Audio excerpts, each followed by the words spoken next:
अब लड़की जो उनकी पत्नी ने छुपा ली, और लड़की की बात है कब तक छुपाई रहेगी। अब लड़की घर में जवान होने लगी, समझदार होने लगी, और जब लड़की बासु के घर में बड़ी हुई, अब होगा ये, अरे बिटिया राजा बासु की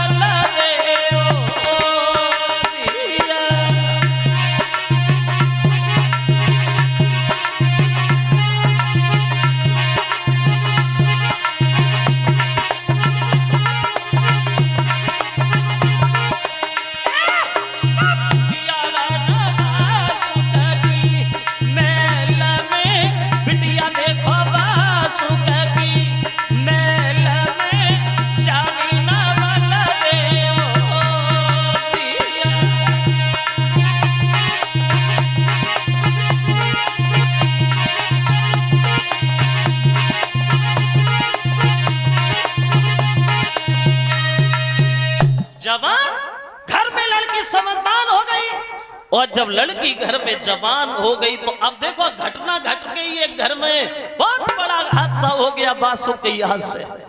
अब बासु को ये तो पता नहीं था कि मेरे घर में लड़की है।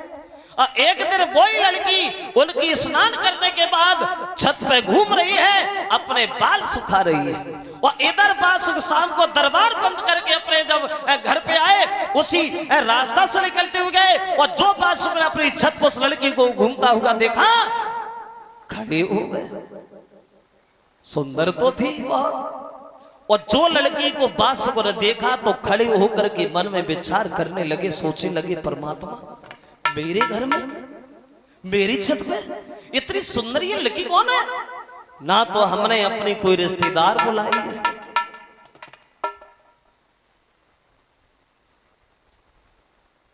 और ना हमारे परिवार में ऐसी इतनी कोई सुंदर स्त्री है, और ना इतनी सुंदर कोई हमारे घर में नौकरानी है। लेकिन ये है कौन? और उन्हें ये तो नहीं पता कि ये मेरी बेटी है। उस लड़की को देख करके वो सुंदर थी, उस सुंदरता को निहार करके बासु मोहित हो गए, और उनके मन में गलत भावना बनी गई, और एक गलत विचार दिल में आया, अब जो भी होगी वो बढ़िया है तो हमारी घर में, अब हम इस लड़की को अपनी पत्नी बनाएंगे, इस लड़की को अपनी पत्नी बना करके अपने घर में रखेंगे। और जो मन में ये सोच, कहा कुछ नहीं, सिर्फ सोचा, कहा कुछ नहीं। और जैसे ये गलत बात बासु के हृदय में आई, तो सोचते सोचते बासु के शरीर से कोढ़ निकलना शुरू हो गया, कोढ़ी हो गई। अब पूरे शरीर से कोढ़ निकलना शुरू हो गया। बासु रोते रोते घर पे आके पछाड़ खा के गिर गए, और अपनी पत्नी से पूछने लगे, हमें ये बताइए छत पे कौन घूम रहा है?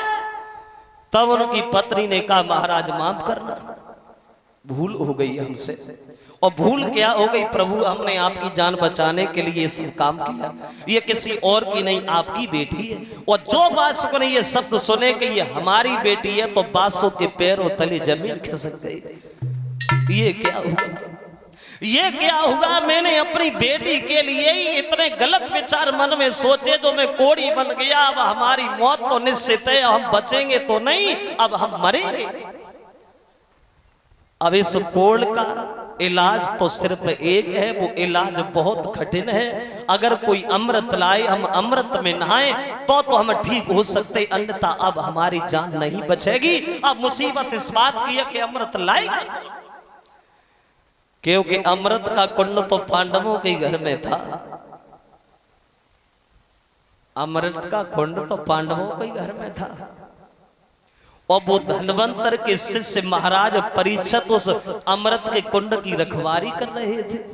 वो इंसान की बात तो बहुत दूर रही, उसके ऊपर से कोई परिंदा पर भी नहीं मार सकता था।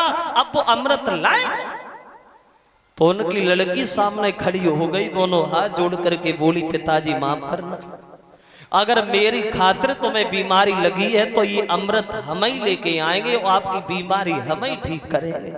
तो बासु बोले, पागल है तुम लाओ भाई, वो धनवंतर का चेला है, तुम क्या बड़े